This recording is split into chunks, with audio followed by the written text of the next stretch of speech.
Hello, welcome. So how do you sculpt a character in Photoshop?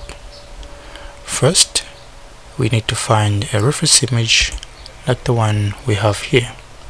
So position the image in the center of Photoshop, and once you're done, hold down Control for about 1 second, and once you're done, let go. The next step, you hold down Alt F4.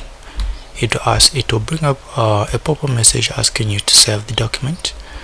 Simply click no, and then what will happen next is that Photoshop will close, and then it will automatically download ZBrush, install it, and then open it with a character already made for us there. So here you have the process already done for us. So as you can see, there's a minor flaw where it swaps the sex from male to female, but as you can see, it did a very nice job at recreating everything. So you can see the topology here is nice and sweet, and yeah, there you are. You're welcome. Cheers.